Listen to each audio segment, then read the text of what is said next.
meditation can cure 90% of even a lot of illnesses, eh? True. Epigenetics, your thoughts shoot an electromagnetic pulse. Your emotions. Yeah.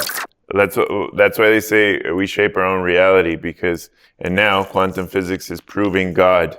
So it's like basically, and this is the Tesla stuff that me and my pops work with.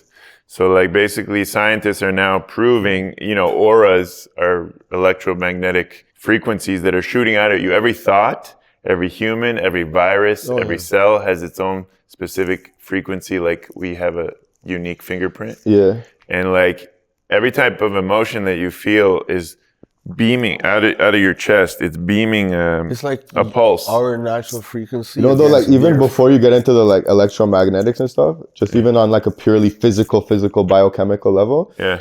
Even if you put your hands like this or you turn your hands like that, it'll change the neurotransmitters and the different kinds of chemicals that your body releases. There's so many levels to it. There's the biology, there's the chemistry, there's the physics aspect. Even like you see people that crunch their foreheads too much, like they're too stressed, or people that hold their shoulders up, stuff like that. So like the more tension you hold in your actual body, that'll change your hormonal state and vice versa as well, right? That frequency is big too. That frequency. Tony Robbins says. So is it like an optimal meditating position? I mean, technically, they'll say full lotus, spine straight, full lotus. I can't. I'm so inflexible. And then depending on what so like in yoga, there's a lot of different kinds of mudras, which are like hand positioning for different goals. If you want to open your heart or if you want to concentrate, open your third eye, it's different, right? So it's like, it's an interesting technology where while we were developing this like next technology here, these guys were developing mental technologies over, thousands of years over there. Facts, bro. So it's really interesting what they've come up with. Now psychedelics are the medicine is finally becoming mainstream again in our Western society. And mushrooms are great, man. I haven't delved much outside of mushrooms. I did acid once. I want to try it again properly. But like I don't condone like drug use, but I see this as a medicine. It's not a recreational drug. For people watching, I've seen people change their lives. I've seen people do a 1 weekend retreat and get enough healing that, they had in 30 years of therapy. So it's like, the best thing you can do is do it with a practitioner, with a professional. But eat mushrooms, don't do acid.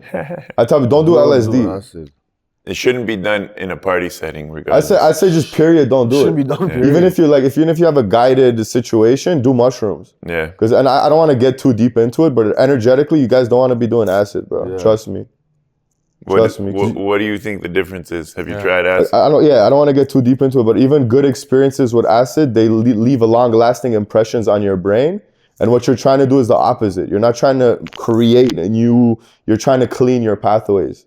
And I don't want to get too deep into it, but the energy comes up with acid and there's no guidance, whereas mushrooms is more balanced and it clears you out. That's why all the fuck people you see, like the crazy hippies, the fuck ones, they all just took bare acid, bro. If you see people that ate bare acid in their life, they have this fucking look in their eyes like they're just not there. God. So yeah, I'm not. Well, psychedelics in general shouldn't be something that you use as a crutch. It's a medicine, right? Yeah. It's something that we are supposed to be using as a medicine to lead us to a better life, just like exercise. But it's not. It's anti-addictive. So like the half-life of a psychedelic gets cut in half if you take it the next day. Gets cut in a quarter in terms of effects on your body. Let's put it this way, bro. Mushrooms, they have millions of years of wisdom within them that's going to teach you a thing. Whereas LSD just opens up your portal. So everything that you have in your subconscious is going to flood. Yeah. So I'm saying, so that's a dangerous game to play where like mushrooms, they're safe. It's like you could have the worst nightmare at night. You could have a nightmare that someone came and murdered your whole family. When you wake up, you're going to be fine after 2 minutes. Yeah. LSD's not like that. You have a bad trip on acid, bro. Yeah. It just stays with you for life. You get PTSD. So I'm saying mushrooms are safe. Ayahuasca, you've tried ayahuasca. I haven't gotten to the point. I'm at the point now where I can try it. 8 times. 8 times. Yeah. That's a lot. It's a lot. Yeah, the first time I went to Peru and I stayed 2 weeks in the jungle with a shaman. We did that like 4 times there. And then the next time was in Costa Rica, the next guy. It makes you puke, right? Yeah. But that's good. Yeah, it feels purging. Good. It feels really good, yeah. My girl wants to do that shit bad. She's begging me to go with her. Yeah, it's really good. It's strong, right? See her over there? She slaps you in the face. Spooky. Yeah. The interesting thing is like... me. Because the shaman doses you.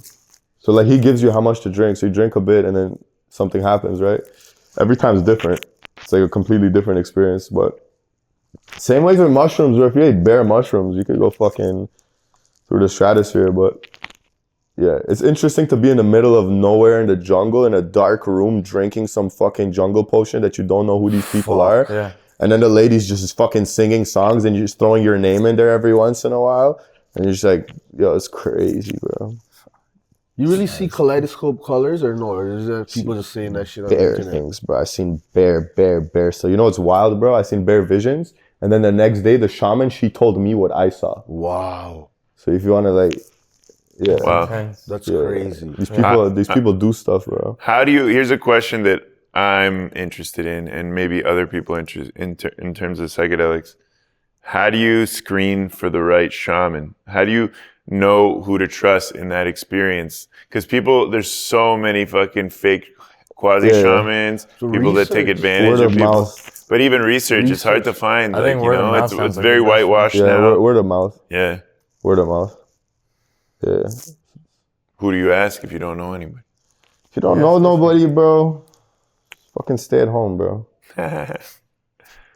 If somebody's at home and they're like a white dude named Carrie, Eat mushrooms, bro. Don't go in the jungle fucking around with these spirits and shit. That's another thing I actually want to say. Psychedelics are not for everyone, bro. yeah. In those cultures where they're from, like let's say in a tribe where they do ayahuasca, right?